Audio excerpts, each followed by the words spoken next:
আমাকে ক্লিয়ার শোনা যাচ্ছে?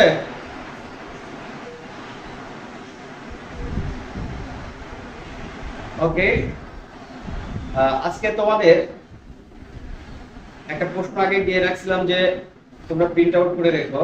আমার কলেজের যে বার্ষিক পরীক্ষাটা হয়েছে, অর্থাৎ সমাপনী পরীক্ষাটা হয়েছে ফার্স্ট ইয়ারের, সেই ফার্স্ট ইয়ারের আমি যে কোশ্চেনটা করেছিলাম সেই কোশ্চেনটা সমাধান করে দিতে চেয়েছিলাম তোমাদের। তো আগে আমরা এমসিকিউ গুলো একটু সমস্যাগুলো সমাধান করব। সবাই এমসিকিউ প্রশ্নগুলো বের করো।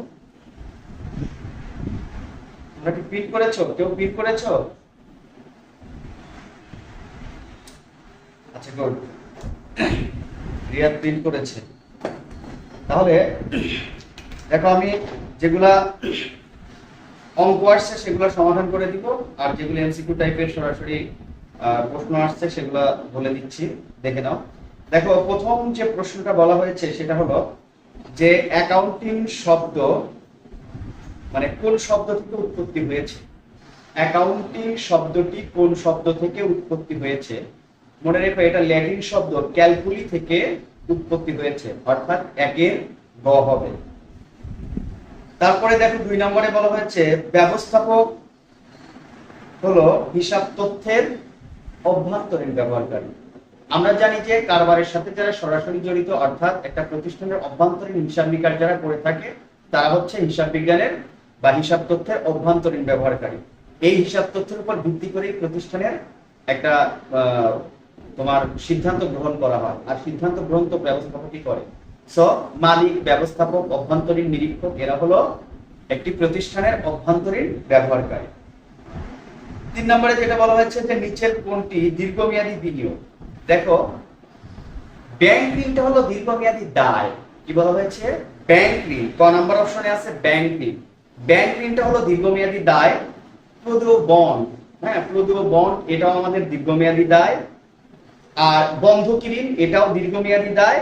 কিন্তু প্রদত্ত ঋণ, অর্থাৎ আমি কোনো ব্যক্তিকে আমরা ঋণ প্রদান করেছি, এটা হচ্ছে দীর্ঘমেয়াদী বিনিয়োগ, যেটা আমরা বিনিয়োগ সম্পদের মধ্যেই কিন্তু লিখে থাকি আর্থিক অবস্থার দীর্ঘমেয়াদী। অর্থাৎ সকল ঋণ দীর্ঘমেয়াদী দায় হলেও প্রদত্ত ঋণ এটা সম্পদ, দীর্ঘমেয়াদী বিনিয়োগ সম্পদ। 4 নম্বরটাতে বলা হয়েছে হিসাব সমীকরণে কয় ধরনের পরিবর্তন ঘটে। হিসাব সমীকরণে 2 ধরনের পরিবর্তন ঘটে। একটি হলো কাঠামোগত পরিবর্তন আর একটি হলো নিট পরিবর্তন, তাই না? হিসাব সমীকরণের যখন উভয় পাশে, অর্থাৎ এটা হচ্ছে a plus l plus a equal to l plus ওই, যখন উভয় পাশেই পরিবর্তন ঘটে, এইটা অথবা এইটা, যখন উভয় পাশেই পরিবর্তন ঘটে তখন সেটাকে বলা হয় হলো নিট পরিবর্তন। আর যখন এক পাশেই পরিবর্তন ঘটে, দেখো এক পাশে পরিবর্তন ঘটেছে, হ্যাঁ, যদি এক পাশে পরিবর্তন ঘটে তাহলে সেটাকে বলা হয় হলো কাঠামোগত পরিবর্তন। এটা নিট পরিবর্তন, এটাও নিট পরিবর্তন, কিন্তু এটা কাঠামোগত পরিবর্তন। আবার এমন হইতে পারে, এরকম পরিবর্তন হইতে পারে, তখন বুঝতে হবে যে এটা হলো দুই পাশেই হয়েছে, মানে একই পাশে দুইটা পরিবর্তন ঘটেছে, এটা হলো কাঠামোগত পরিবর্তন। তার মানে আমাদের পরিবর্তন হিসাব সমীকরণে 2 ধরনের পরিবর্তন ঘটে। সবাই ক্লিয়ার? আচ্ছা, তারপরে দেখো 5 নম্বরে যেটা বলা হয়েছে যে আসবাবপত্র ক্রয়ের ফলে হিসাব সমীকরণের পরিবর্তন ঘটে। হ্যাঁ, আসবাবপত্র ক্রয়ের ফলে কোন পরিবর্তনটা ঘটে? তাহলে আসবাবপত্র ক্রয় করলে যাবেটা হয় আসবাবপত্র হিসাব ডেবিট আর নগদান হিসাব ক্রেডিট। অর্থাৎ আসবাবপত্র সম্পদ, নগদ টাকাও সম্পদ, দুইটাই সম্পদের দিকে প্রভাবিত হয়েছে, অর্থাৎ এটা হলো কাঠামোগত পরিবর্তন। তারপরে দেখো 6 নম্বরে বলা হয়েছে ডেবিট নোটে কি উল্লেখ থাকে। ডেবিট নোট কখন তৈরি করা হয় এবং কে তৈরি করে? ডেবিট নোটটা ক্রেতা প্রস্তুত করে। কে প্রস্তুত করে? ক্রেতা। যখন পণ্য কিনে নিয়ে আসে এবং সেই পণ্যটা যখন কোনো সমস্যার কারণে ফেরত পাঠানো হয়,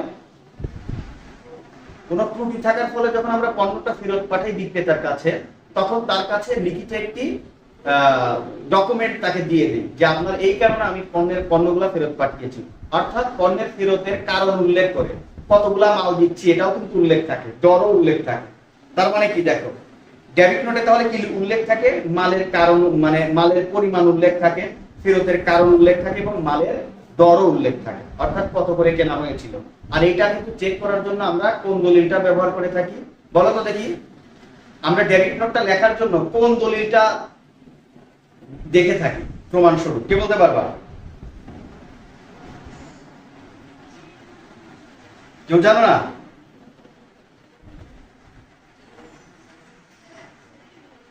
তাহলে কি পরীক্ষা কি লিখবা বলো?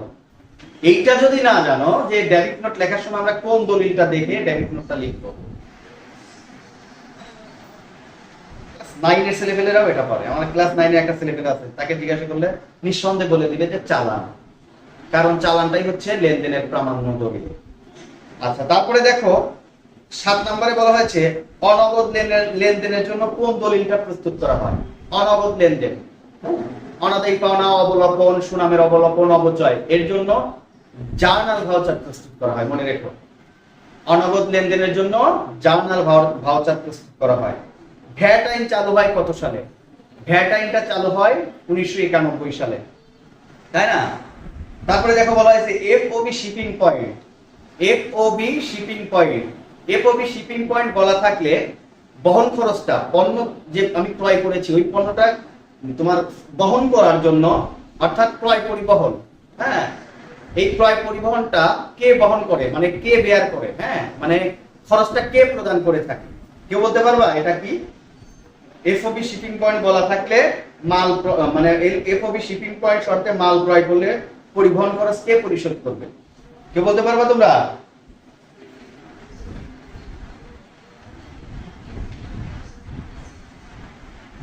আচ্ছা, তোমাদের তো পড়াতেই মন চাচ্ছে না এখন, একটা প্রশ্নের উত্তর। তার মানে এই প্রশ্নটা দিলে এরা সর্বোচ্চ মার্ক পেয়েছে 17, তোমরাও এরকমই পাবা। আমার মনে হচ্ছে 17 তোমরা পাবা না।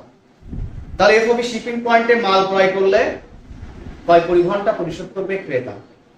তারপরে বলা হয়েছে অবচয় ধার্যের কারণ বা সম্পত্তির অবচয়ের কারণ, ব্যবহারজনিত ক্ষয়ক্ষতি, সময় অতিবাহিত এবং দুর্ঘটনাজনিত মূল্য হ্রাস, অর্থাৎ তিনটাই হবে। 11 নম্বরটা দেখো বলা হয়েছে কোনটিকে হিসাবের পাসবই বলা হয়? কোনটিকে হিসাবের পাসবই বলা হয়? খতিয়ানকে হিসাবের পাসবই বলা হয়। নিচের কোন লেনদেনটি কাঠামোগত পরিবর্তন নয়? কে বলতে পারবা এই প্রশ্নের উত্তরটা বলো? কোনটি কাঠামোগত পরিবর্তন নয়? কেবলই তো বুঝাইলাম, উত্তরটা দাও দেখি।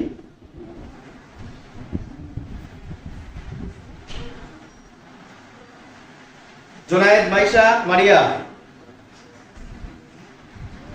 কেউ জানো না? পরীক্ষার সামনের বাড়ি দিও, সামনের বাড়ি দিও। গ নাম্বার প্রশ্ন, নগদে পণ্য বিক্রয়। যাক, একটা তো প্রশ্নের উত্তর দিতে পারছো। আচ্ছা, গুড, ঠিক হয়েছে। গ নাম্বার প্রশ্নের উত্তরটা সঠিক হবে। দেখো 3 নাম্বার প্রশ্নে বলা হয়েছে যে 15% ভ্যাট সহ পণ্য ক্রয় 20,000 টাকা। ভ্যাটের পরিমাণ কত? তার মানে ভ্যাট সহ বলা হয়েছে, তাহলে ভ্যাটের পরিমাণ বের করার জন্য আমরা কি ব্যবহার করে থাকি? যেহেতু ভ্যাট সহ বলা হয়েছে, তার মানে এখানে কত পার্সেন্ট ভ্যাট আছে? 15% ভ্যাট আছে। তাহলে দেখো 20,000 কে কত দিয়ে আমরা ভাগ করব? বলো তো কত দিয়ে ভাগ করব? কে বলতে পারবা? 20,000 গুড, 115 দিয়ে ভাগ করে কত দিয়ে গুণন? 15 দিয়ে গুণন। আরেকটা নিয়ম আছে, এটাকে 23 দিয়ে ভাগ করে 3 দিয়ে গুণন করলে হবে, কিন্তু একই কথা। কত টাকা হয় বলো তো? উত্তরটা কত হয়? 2,609 টাকা। এটা হচ্ছে আমাদের 3 নাম্বার প্রশ্নের উত্তর, সরি 13 নাম্বার প্রশ্নের উত্তর, অর্থাৎ গ নাম্বার প্রশ্নের উত্তরটা হচ্ছে সঠিক। দেখো 14 তারিখে, মানে 14 নাম্বার প্রশ্নটাতে কি বলা হয়েছে? ক্রয় পরবর্তী, মানে কর পরবর্তী নিট মুনাফা 1,40,000 টাকা। অর্থাৎ এই 1,40,000 ভেতর থেকে অলরেডি আয়করটা বাদ দেওয়া হয়েছে। আমরা যে কর পূর্ব নিট মুনাফা লিখি না, কর পূর্ব নিট মুনাফা থেকে আমরা কর বাদ দেই, কর বাদ দেওয়ার পর যেটা পাই সেটা হচ্ছে কর পরবর্তী নিট মুনাফা। তাহলে এই কর পরবর্তী নিট মুনাফাটাই দেয়া আছে এখানে 1,40,000 টাকা। আয়করের হার যদি 30% হয় তাহলে কর পূর্ববর্তী মুনাফা কত? অর্থাৎ এখান থেকে কিন্তু কর অলরেডি বাদ দেয়া হয়ে গেছে। তাহলে আমাদের কর বাদ দেওয়ার পূর্বে কত টাকা মুনাফা ছিল সেইটা আমাদের কাছ থেকে চাওয়া হয়েছে। তোমরা কি কেউ বলতে পারবা এখানে যে 1,40,000 টাকা আছে এখানে কয় পার্সেন্ট মুনাফা আছে কি বলতে পারবা? গুড, 70%। আমাদের এখানে 70% টাকা আছে। তাহলে 1,40,000 টাকাকে যদি আমরা 70 দিয়ে ভাগ করি তাহলে কিন্তু 1% হবে। আর তাকে যদি আমরা 100 দিয়ে গুণন করি তাহলে আসল টাকা পেয়ে যাব। দেখো 70 দিয়ে ভাগ করলে মনে হয় 2 লাখ হয়। ক্যালকুলেশন করে দেখো তো 2 লাখ হয় কিনা। দেখছো 2 লাখ টাকা। এখন তুমি এই দেখো, যদি একটু প্রমাণ করতে চাও, দেখো 2 লাখ থেকে তুমি বাদ দাও 30%, তাহলে 2 লাখ থেকে 30% যদি বাদ দিই তাহলে 2 লাখের উপর 30% কাটলে হয় 60,000 টাকা। তাহলে 2 লাখ থেকে 60,000 টাকা বাদ দিলে 1,40,000। এই যে আমাদের এই অঙ্কে দেওয়া আছে, আমরা মনে হয় বুঝতে পেরেছি।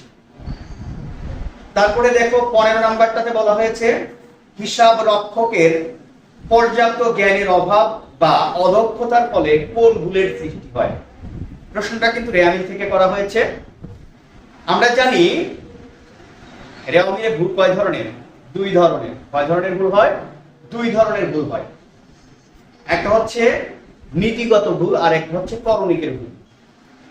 করণিকের ভুলকে আবার ভাগ করা হয় 4 ভাগে ভাগ করা হয়। এই সব মিলে ভুলকে 5 ভাগে ভাগ করা হয়, কিন্তু প্রধানত 2 ভাগে ভাগ করা হয়। তাহলে নীতিগত ভুলটা কেন হয়? নীতিগত ভুলটা হয় হলো যদি তুমি হিসাব বিজ্ঞান কম জানো, অর্থাৎ আসবাবপত্র ক্রয় করে যদি ক্রয় হিসাব ডেবিট লেখো, তার মানে তুমি যাবে যা জানো না যে সম্পদ ক্রয় করলে ক্রয় না লিখে সম্পদের নাম লিখতে হয়, অর্থাৎ যে সম্পদটা বৃদ্ধি পেয়েছে সেটা ডেবিট লিখতে হয়। তাহলে আমাদের যাবে হওয়া উচিত ছিল আসবাবপত্র হিসাব ডেবিট। বুঝো, আসবাবপত্র হিসাব ডেবিট হওয়ার কথা ছিল, কিন্তু সেই জায়গায় তুমি আসবাবপত্র না লিখে তুমি লিখেছো ক্রয় হিসাব। তার মানে তুমি হিসাব বিজ্ঞান কম জানো, হিসাব বিজ্ঞানের নীতিমালা কম জানো, হিসাবের দুতরফা দাখিলা পদ্ধতির নীতিমালাটা তুমি কম জানো। সো এটা ভুল হয়েছে। কি ধরনের ভুল হয়েছে? নীতিগত ভুল। কারণ হিসাব বিজ্ঞানের জ্ঞান যদি কম থাকে, সে যদি অদক্ষ হয়, তাহলে যে ভুলটা করে থাকে সাধারণত সেটা হয় হলো নীতিগত ভুল। আর করণিকের ভুলটা হচ্ছে দ্রুত করতে বসে, অমনোযোগিতার অভাবে তাড়াহুড়া করতে বসে, হ্যাঁ, যে ভুলগুলা হয়ে থাকে সেই ভুলগুলাকে বলা হয় করণিকের ভুল। এটাকে 4 ভাগে ভাগ করা হয়: বাদ পড়া ভুল, বেদাখিলার ভুল, লেখার ভুল আর পরিপূরক ভুল। তাহলে আমাদের এখানে যে ভুলটা হচ্ছে এটা নিশ্চয়ই নীতিগত ভুল। আজান দিচ্ছে, আমি আজানের পরে পরবর্তী প্রশ্নগুলো আমি করতেছি, বলে দিচ্ছি, তোমরা দেখতে থাকো।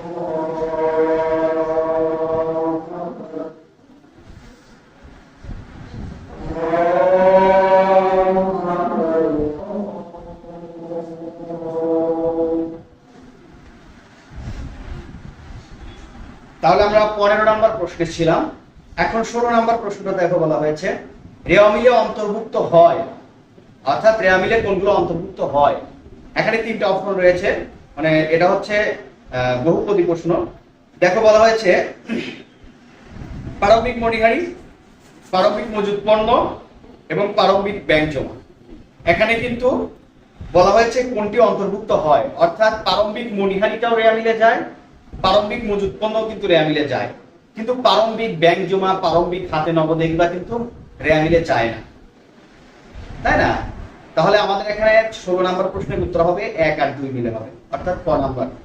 কিন্তু আরেকটা কথা মনে করিয়ে দেই যে যদি কখনো সমন্বিত ক্রয় এটা যদি অঙ্কে উল্লেখ থাকে তাহলে প্রারম্ভিক মজুদ পণ্য কিন্তু রেওয়ামিলে যায় না, সমাপনী মজুদ পণ্য যায়, তাই না?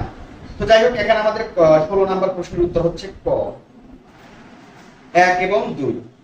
17 নাম্বার প্রশ্নে যেটা বলা হয়েছে অনুপার্জিত আয়ের 10,000 টাকা অর্জিত হলে, অর্থাৎ অনুপার্জিত আয় যদি অর্জিত হয়, আর্ন রেভিনিউ যদি আর্ন হয়ে যায়, অর্থাৎ কোন পক্ষের নিকট থেকে আমরা সার্ভিস দিব বলে টাকা নিয়েছি অ্যাডভান্স, আমি যতদিন টাকা দিব না ততদিন কিন্তু এটা আর্ন থাকবে, অর্থাৎ অনুপার্জিত থাকবে।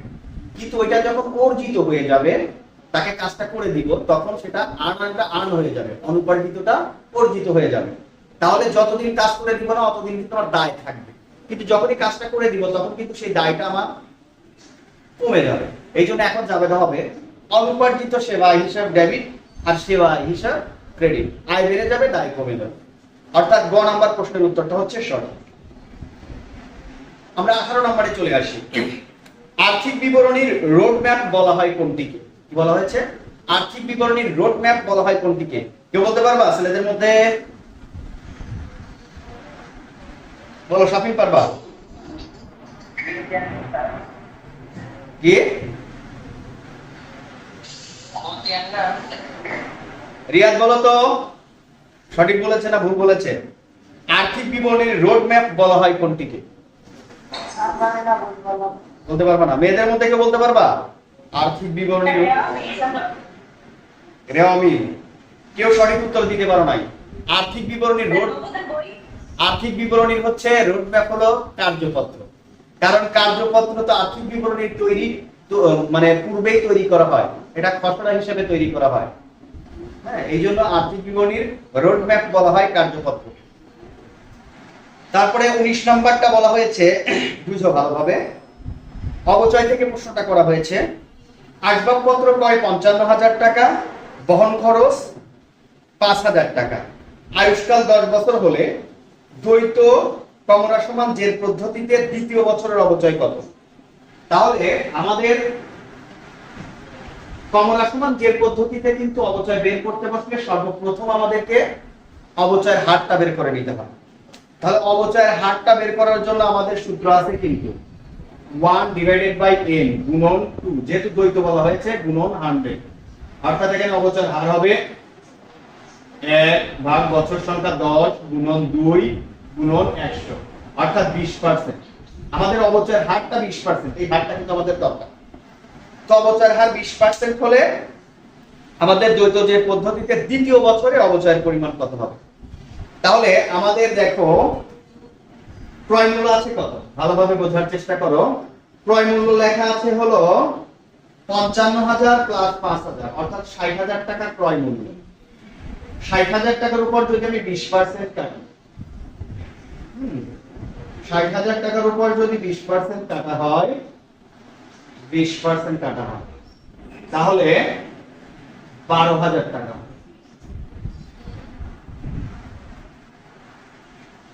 আমাদের কমরা সমান জের পদ্ধতির নিয়ম হচ্ছে পূর্বের বছরে যে অবচয় হবে পরবর্তী বছরে অবচয়ের পরিমাণটা বাদ দিয়ে তার উপর 20% কাটতে হবে।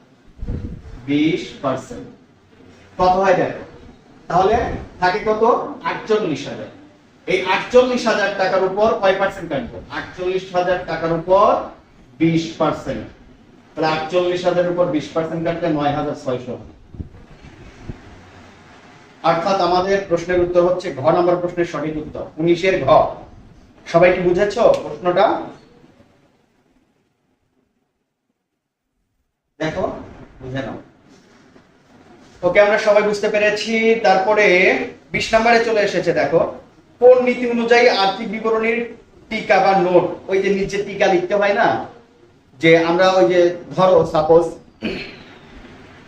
যে কিছু কিছু বিষয় আছে যে তারিখ উল্লেখ নাই, আমরা একতরফাতে শিখেছি যে মালিক কখন উত্তোলন করেছে তারিখ উল্লেখ না থাকলে মাঝামাঝিতে কিন্তু ধরে নেই। আবার দেখা যায় যে অতিরিক্ত মূলধন কখন নিয়ে এসেছে কিছু উল্লেখ নাই, আমরা কিন্তু এটা পুরো বছরেরও ধরতে পারি, মাঝামাঝিও ধরতে পারি। অর্থাৎ যে এন্ট্রি নিয়ে আমাদের কনফিউশন থাকে, অর্থাৎ সুস্পষ্টভাবে রেয়ামিলে দেয়া থাকে না, অর্থাৎ তোমাকে যে তথ্য দেয়া হয় সেই তথ্যে সুস্পষ্টভাবে বলা থাকে না, হ্যাঁ, সেক্ষেত্রে আমরা নোট দিয়ে আমরা উত্তরে ক্লিয়ার করে দেই যে আমরা এই কাজটা করেছি। এই ধরনের এই যে নোট দেয়ার, এটা কোন ধরনের নীতির মধ্যে পড়ে খেয়াল করো, এটা হচ্ছে পূর্ণ প্রকাশ নীতি। অর্থাৎ তুমি পুরোপুরি প্রকাশ করে দিচ্ছ যে আমি এইভাবে কাজটা করেছি। অর্থাৎ আমাদের 20 গ নাম্বার প্রশ্নের উত্তর হলো সঠিক। অবচয়ের কোন পদ্ধতিতে আয়কর আইন দ্বারা স্বীকৃত? মানে আয়কর আইনে অবচয় কোন পদ্ধতিতে ধরাটা হচ্ছে যুক্তিযুক্ত বা স্বীকৃতি প্রদান করেছে, সেটা হচ্ছে কমরা সমান জের পদ্ধতি। মনে রেখো, তাহলে অবচয় আইনে আয়কর আইনে কোন অবচয় পদ্ধতিকে স্বীকৃতি দিয়েছে? কমরা সমান জের পদ্ধতি। তারপরে যেটি রয়েছে, মালিক ব্যক্তিগত প্রয়োজনে পণ্য উত্তোলনের ফলে হিসাব সমীকরণের কোন উপাদানটি হ্রাস বা বৃদ্ধি পাবে? তাহলে মালিক যদি ব্যক্তিগত প্রয়োজনে পণ্য উত্তোলন করে, এর জাবেদাটা আগে আমাকে জানতে হবে। এর জাবেদাটা হলো উত্তোলন হিসাব ডেবিট আর ক্রয় হিসাব ক্রেডিট। দেখো, উত্তোলন করলে মালিকানা শর্ত কি হয়ে যায়? কমে যায়। আমাদের জাবেদা হলো উত্তোলন হিসাব আর কি ক্রয় হিসাব, উত্তোলন হিসাব আর ক্রয় হিসাব। যদি নগদ হইতো নগদান হিসাব লিখতাম, তাহলে উত্তোলন হিসাব আর ক্রয় হিসাব। উত্তোলনটা কি? ওই কি হয়ে গেছে? ওই হ্রাস পেয়ে গেছে। আর ক্রয়টা ব্যয়টা কমে গেলে ওই প্লাস হয়, অর্থাৎ ওই হ্রাস হয়েছে আবার সেই ওই প্লাস হয়েছে, অর্থাৎ এর উপর প্রভাব পড়বে। ই বা ওই একই জিনিস। হ্যাঁ, তারপরে কি বলেছে দেখো 23 নাম্বারটাও অঙ্ক দেওয়া হয়েছে। 60,000 টাকা দিয়ে একটি মেশিন ক্রয় করা হলো। মেশিনটির আয়ুষ্কাল 5 বছর, এর বর্ষ সংখ্যার সমষ্টি কত? দেখো এখানে অবচয় চাওয়া হয় নাই, এখানে আমরা বর্ষ সংখ্যা পদ্ধতিতে যে অবচয় শিখেছিলাম, বর্ষ সংখ্যা কত সেটা বের করতে বলা হয়েছে, অর্থাৎ কিসের মান বের করতে বলা হয়েছে? এস। তার মানে 1 থেকে 5 পর্যন্ত যোগ করলে যা হয় সেটাই বর্ষ সংখ্যা, 1 থেকে 10 পর্যন্ত যোগ করলে যা হয় সেটাই বর্ষ সংখ্যা। এটার কিন্তু আমাদের শর্ট একটা সূত্র রয়েছে, n plus 1 divided by 2। দেখো 5 plus 1 ভাগ 2, তাহলে কত হয়? 5 গুণন 6 ভাগ 2, তাহলে 30 ভাগ 2 15, অর্থাৎ বর্ষ সংখ্যা হবে 15। তোমাদের শর্টকাট একটা কথা বলে দেই, এত ক্যালকুলেশন না করে একটু খেয়াল করে দেখো, বছর যা থাকবে তারপরে সংখ্যা দিয়ে গুণন করবা বছর, অর্থাৎ 5 বছর আছে 5 এর সাথে 6 গুণন করে 2 দিয়ে ভাগ করবা। 10 বছর থাকলে 10 এর সাথে 11 গুণন করে 2 দিয়ে ভাগ করবা, 55 চলে আসবে। 20 থাকলে 20 এর সাথে 21 গুণন করে 2 দিয়ে ভাগ করে দিবা, বর্ষ সংখ্যা হয়ে যাবে, যেটাকে বলে সাম অফ দ্য ইয়ার ডিজিট। তারপরে দেখো বলা হয়েছে, অর্থাৎ আমাদের 23 এর উত্তর হবে খ 15। তারপরে 24 নম্বরে বলা হয়েছে অবচয় ধার্যের মৌলিক বিষয় কয়টি? মনে রাখো, অবচয় ধার্যের মৌলিক বিষয় হলো 3টি। কয়টি? 3টি। ক্রয় মূল্য, মেয়াদ, আয়ুষ্কাল এবং ভগ্নাবশেষ মূল্য। হ্যাঁ, তাহলে 5 নাম্বারটাই কি বলা হয়েছে? কোনটি অস্পর্শনীয় সম্পদ নয়? দেখো এখানে কিন্তু অস্পর্শনীয় সম্পদ কোনটি তা বলা হয়নি, বলছে অস্পর্শনীয় সম্পদ নয় কোনটি, মানে স্পর্শনীয় কোনটি। তবে ভূমিটা স্পর্শনীয়, জমি ধরা যায়, ছোঁয়া যায়, ভূমি, বিল্ডিং এগুলাকে ধরা যায়, ছোঁয়া যায়, বাট সুনাম, ট্রেডমার্ক, তারপরে প্যাটেন্ট এগুলাকে বা জাস্ট অনুভব করা যায়। হ্যাঁ, এটার কোনো বাস্তবের অস্তিত্ব নাই। 25 এর ঘ নাম্বার প্রশ্নের উত্তর সঠিক। 26 এর যেটা বলা হয়েছে, পাস বইয়ের ক্রেডিট উদ্বৃত্ত দ্বারা কি প্রকাশ করে? পাস বইয়ের ক্রেডিট উদ্বৃত্ত বলতে আমাদের সম্পদ নির্দেশ করে, অর্থাৎ পাস বইয়ের ক্রেডিট উদ্বৃত্ত বলতে তোমার অ্যাকাউন্টে কত টাকা আছে সেটা ব্যাংক আলাদা নির্ধারণ করে দিচ্ছে। তাহলে ব্যাংক আলাদা আমাদেরকে ক্রেডিট করে, আমাদের অ্যাকাউন্টে টাকা যদি আমরা জমা রাখি আমাদেরকে ক্রেডিট করে, কারণটা ব্যাংকে আমি জমা রাখতেছি, ব্যাংক কিন্তু আমার টাকা গ্রহণ করার ফলে ব্যাংকের দায়টা বেড়ে গেছে। তো পাস বইতে যদি আমাদের ক্রেডিট করা হয় তাহলে বুঝতে হবে আমাদের টাকা ব্যাংকে জমা হয়েছে বা উদ্বৃত্ত হিসেবে আছে। অর্থাৎ পাস বইতে যদি ক্রেডিট উদ্বৃত্ত প্রকাশ করে মানে ব্যাংক জমার উদ্বৃত্ত বোঝায়, আর পাস বইতে যদি ডেবিট উদ্বৃত্ত প্রকাশ করে ব্যাংক জমার তৃপ্ত বোঝায়। আর নগদান বই বোঝায় এর বিপরীত, নগদান বইতে যদি ডেবিট উদ্বৃত্ত প্রকাশ করে ব্যাংক জমা উদ্বৃত্ত বোঝায়, আর নগদান বইতে যদি ক্রেডিট উদ্বৃত্ত প্রকাশ করে তাহলে ব্যাংক জমা তৃপ্ত বোঝায়। অর্থাৎ আমাদের এখানে 26 এর পাস বই ক্রেডিট উদ্বৃত্ত দ্বারা বোঝায় ব্যাংক জমা উদ্বৃত্ত, ক নাম্বার প্রশ্নের উত্তর সঠিক। 27 নাম্বারটাতে বলা হয়েছে দেখো, ক্রয় মূল্যের উপর 25% হলে বিক্রয় মূল্যের উপর লাভের হার কত? তাহলে ক্রয় মূল্যের উপর 25% হলে, আমি কিন্তু তোমাদের কয়েকটা এরকম লিখে দিয়েছিলাম যে ক্রয় মূল্যের উপর 25% হলে বিক্রয় মূল্যের উপর 20%। আবার ধরো তোমার হচ্ছে বিক্রয় মূল্যের ক্রয় মূল্যের উপর মানে বিক্রয় মূল্যের উপর যদি 33.33% ধরা হয় তাহলে ক্রয় মূল্যের উপর 50%। ক্রয় মূল্যের উপর যদি তোমার হচ্ছে কি বলা হয়েছে, সরি, বিক্রয় মূল্যের উপর যদি 25% ধরা হয়, ক্রয় মূল্যের উপর 33.33%। তো যাই হোক, আমাদের এখানে যেটা বলা হয়েছে ক্রয় মূল্যের উপর 20% হলে বিক্রয় মূল্যের উপর ক্রয় মূল্যের উপর 25% হলে বিক্রয় মূল্যের উপর হবে 20%। ক নাম্বার প্রশ্নের উত্তরটা সঠিক। 28 এ দেখো বলা হয়েছে IAS 01 অর্থাৎ ইন্টারন্যাশনাল অ্যাকাউন্টিং স্ট্যান্ডার্ড 1 এই অনুযায়ী আর্থিক বিবরণীর ধাপ কয়টি? আর্থিক বিবরণীর ধাপ হচ্ছে 5টি। কয়টি? 5টি। হ্যাঁ, এটা হচ্ছে বিশদ আয় বিবরণী, তারপরে আছে তোমার বিশদ আয় বিবরণী আছে, মালিকানা সত্ত্ব বিবরণী আছে, তারপরে আছে হলো আর্থিক অবস্থার বিবরণী, তারপরে আছে নগদ প্রবাহ বিবরণী, আর একটা হচ্ছে খসড়া বা পূর্ণ প্রকাশের বিশ্লেষণ। এইটি হচ্ছে 5টা। তারপরে দেখো তাহলে 28-এর 6 নম্বর প্রশ্নের উত্তর সঠিক। তারপরে 29 নম্বরে বলা হয়েছে কারবার হতে প্রতি মাসে শুরুতে উত্তোলন করলে, এটা একতরফা থেকে প্রশ্নটা করা হয়েছে। একতরফা এবং অংশীদারি, দ্বিতীয় পত্রের অংশীদারি সেম নিয়ম উত্তোলনের সুদের। প্রতি মাসের শুরুতে বলা হলে 6.5 মাসের সুদ ধার্য করতে হয়, এটা জানার কথা।